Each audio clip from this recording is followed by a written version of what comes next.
All right, today we're going to be talking about toxic relationships and why you keep attracting them. First, you want control more than connection. What I mean by this is that we like to tell ourselves that we're vulnerable. We think we want to connect with somebody else. And part of us does, right? We do have this inner drive, human need to connect with other people. And for the most part, we're pretty good at that. Your average person is decent at connecting with another human being in a genuine way. However, when it comes to relationships, romantic relationships, and even very deep and close relationships with family and friends, that's when our darker side starts to come out. That's when our vulnerabilities start to get hit. Our weaknesses and our insecurities start to become vulnerable and more open to pain and triggers and abuse. So we don't want that to happen. We want to avoid pain. We want to avoid suffering. So we want control to make sure everything stays in a good, decent space, in an area where we can control it and make sure we can predict what's going to happen and avoid suffering, pain, and discomfort in these interactions. But we deep down want connection, so we act vulnerable. We tell ourselves that we're connecting with this other person, that we truly love them or like them a lot, but we're lying to ourselves and we're lying to them because we don't actually want to be vulnerable, because that leaves us open to potential harm and pain. So instead of being vulnerable, we act vulnerable and maintain our walls, our emotional walls that block us off from truly connecting with another human being, because that involves showing all of the parts of ourselves to this other person, and we don't want to do that because they could use that against us, or they could reject us for these darker aspects, for these more vulnerable, hidden aspects of ourselves that we don't show to anybody else. A lot of times don't even show to ourselves. So we remain emotionally guarded so we can continue acting the way we've been acting, and we don't have to get too close and suffer the consequences of being rejected, abandoned, or abused. Predictability as well. So when you're not vulnerable, you're emotionally guarded, you're controlling and not connecting, it makes the relationship more predictable. You are able to say, okay, as long as we don't do X, Y, and Z, as long as I don't show them A, B, and C, I'm pretty sure I know how this is gonna go and I'm okay with that.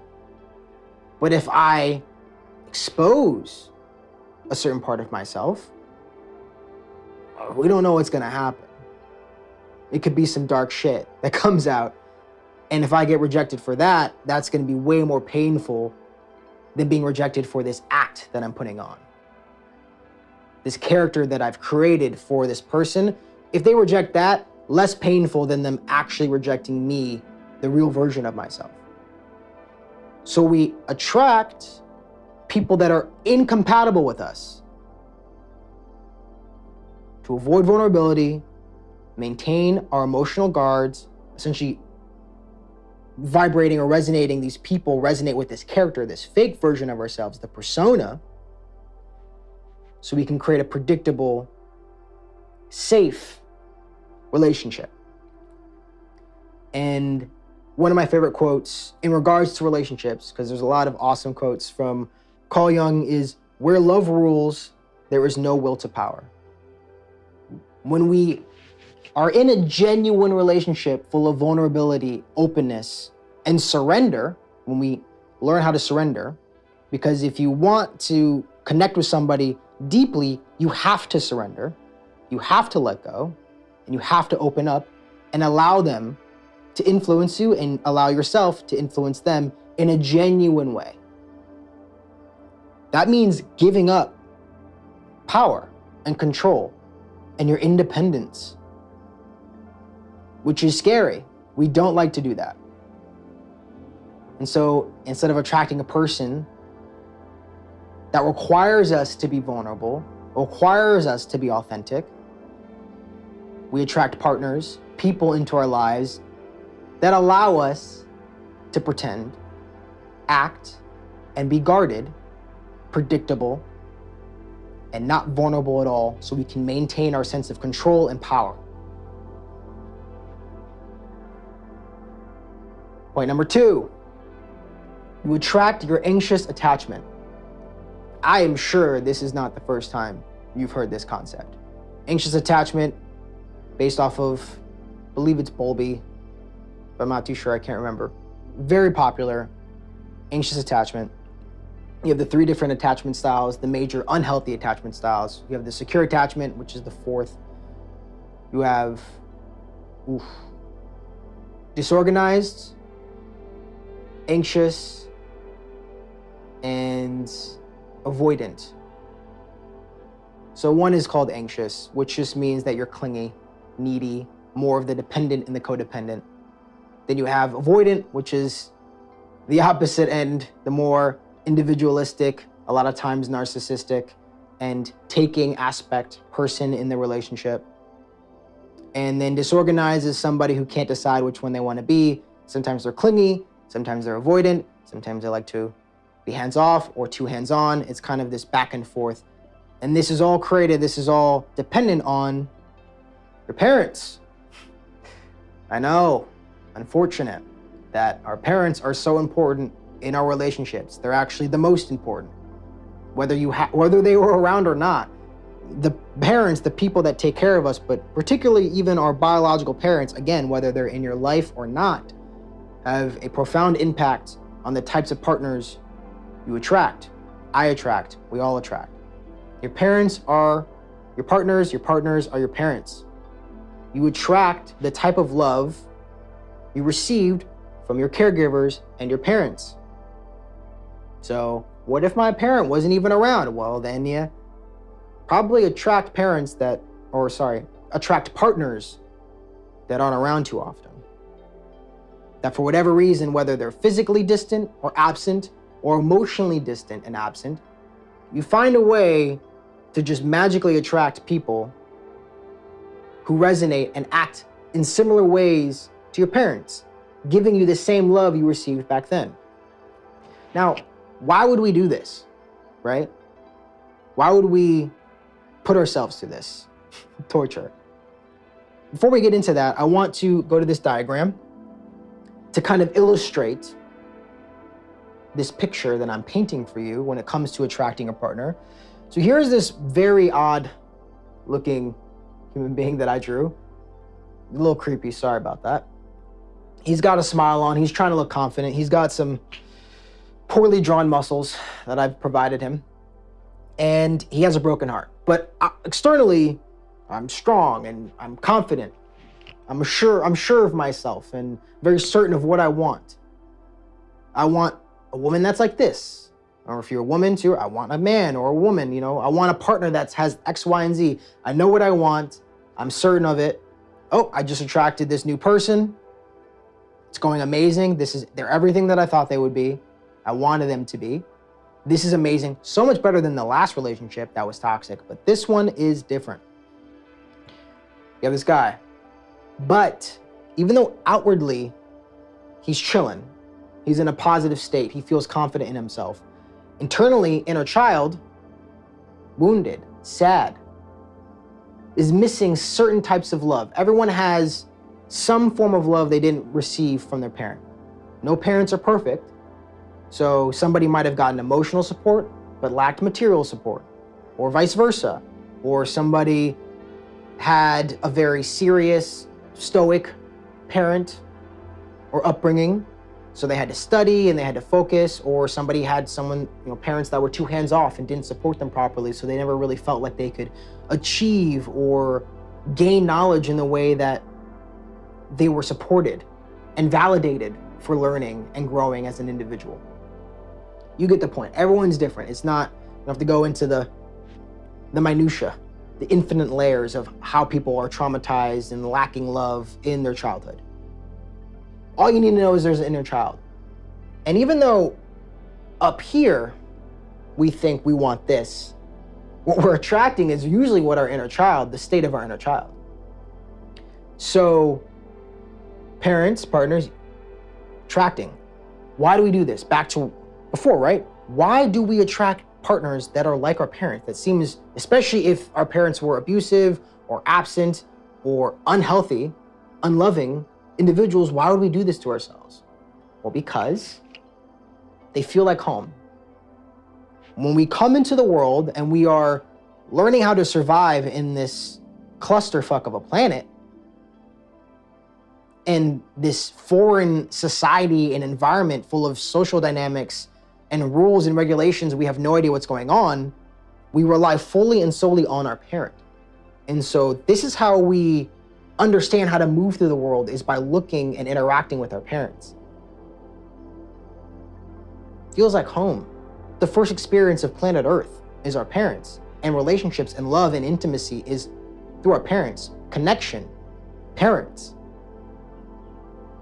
So when you meet somebody that treats you in similar ways or elicits this, similar emotions, or even taps certain triggers that your parents put there, certain buttons your parents placed there, usually unconsciously, but sometimes purposely. Apologize if that happened to you.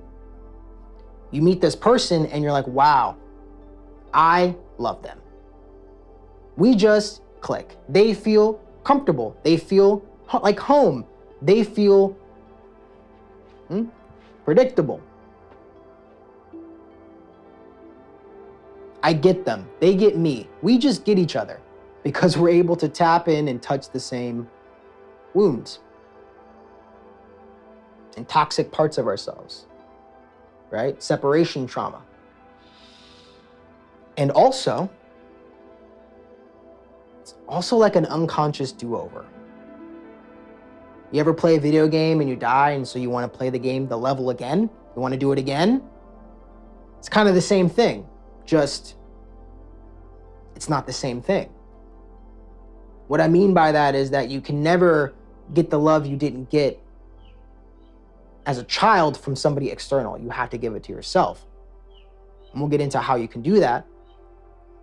But that's an internal process. You're not going to find a pseudo parent to give you the love you didn't receive and then be able to heal yourself, because you're still externalizing your feelings and placing the power into somebody else's hands, right? You think you're in control, you think you're in your power by attracting this toxic person, but really what you're doing is that you're unconsciously giving up your power because you're relying on somebody else to fulfill the lack that's internally inside of you.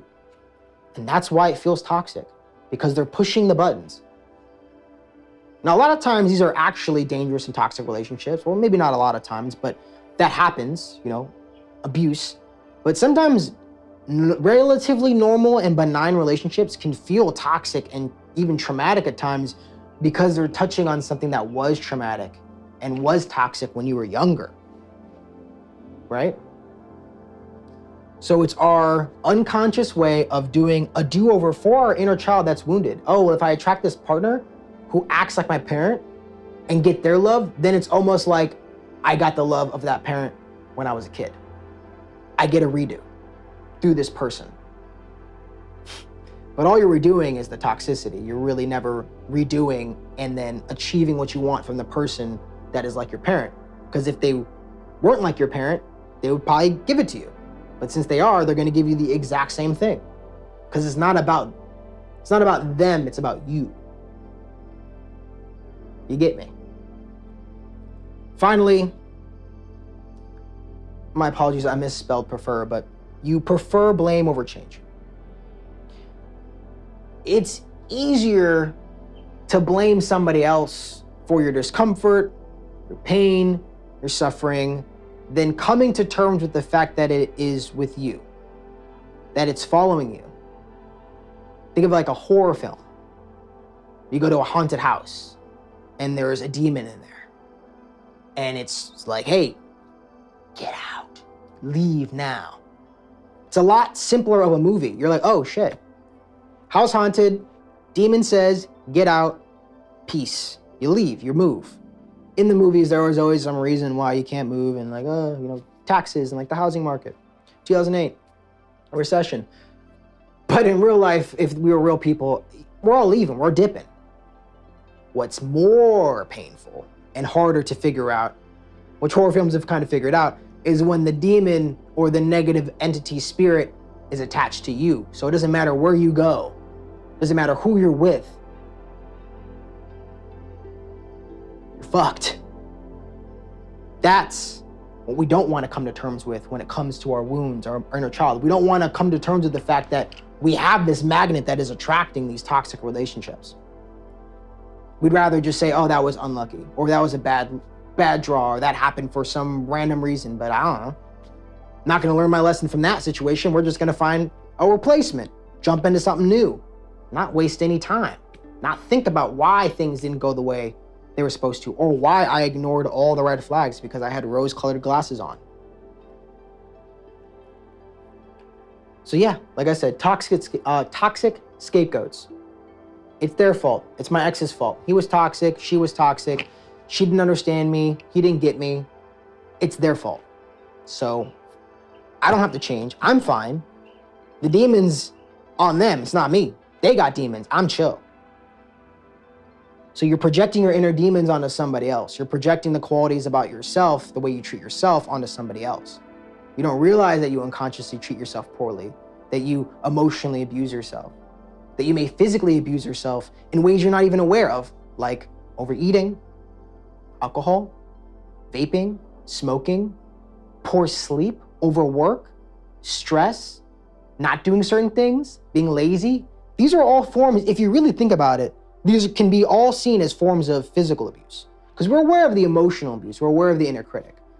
But putting poison into your body, like alcohol or cigarettes and vape smoke and whatever, or processed garbage food that destroys your body, that is a form of physical abuse, my friend. We don't realize that. Constantly stressing yourself out and raising your cortisol is destroying your body from the inside out. It is physical abuse.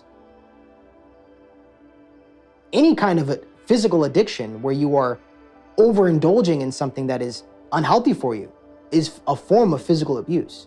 We just don't see it like that. You don't have to be a cutter. You don't have to beat yourself up literally to be physically abusing yourself. It can happen all internally, which is what most people do. Or even doing things that are good for you, like overworking out, not eating enough, overworking, like these things that we think are good, grinding all the time, right? And we don't have to even get into plastic surgery and physical augmentation. That's a whole other thing, which can be also seen as that. I might be ruffling some feathers right now, but you know. Cheers. So projecting your inner demons onto other people. And it gives you permission to stay the same. This is really the most important part of this entire. It gives you permission not to transform, not to go through the death rebirth cycle, which is fucking uncomfortable. And we hate that. We are terrified of death. We want to stay the same. We want everything else to change but us. We all have this. No one is exempt. Period. Okay? So with all of that said, all of that information dumped on your face, if you've made it this far, congratulations. You're pretty tough, because this could be difficult for a lot of people to hear. I get it. So when it comes to all of this, really all that comes down to the fact, if you want to stop unconsciously attracting these toxic relationships, if you want to realize why you're doing the things you're doing in these relationships, why you're not seeing certain red flags, or why you're allowing them to pass by your awareness, and what you need to do to attract healthier partners, or even just be more comfortable alone if you're not meant to be in a relationship, because that's another thing. Some people are not meant to be in relationships. It's cool. If you want to be in one, fine, that's cool, but also don't feel like you need to force yourself to have a partner. Some people just aren't meant to have partners in this incarnation. But we're told that we're supposed to, and we have this wound and we think, oh, if I get the partner, I'll stop feeling like shit, and it's just not the case. It's meant to add to your life. It's meant to be like a delicious garnish or an icing, but it's not meant to be the actual fundamental foundation of, okay, I'm only happy if I have a partner, if I have my person. Anyway, all this can be kind of difficult to do in practice, right? Because you're understanding this information here, up here, but I can assure you that down the road, you will easily forget this and fall back into the same habits as you distract yourself with other things. So if you want to take tangible change to heal your inner child, transform yourself so you transform the magnet internally so you can attract the right people in your life, or just be confident and solid in your singlehood, I have a transformation guide that gives you a step-by-step process of going inside of yourself, learning how to be vulnerable with yourself, learning how to give up control, let down your guards with yourself to connect and be open to the beautiful unpredictability of life so you can heal your anxious attachment and no longer externalize your inner demons. Face your own inner demons instead of saying they're out there, somebody else, not me. You can get the link for the transformation guide down below in the description. And if you want to work with me one-on-one, because you feel like you need a little bit more help and guidance, you can also sign up for one-on-one transformation sessions down below in the description as well. Thank you.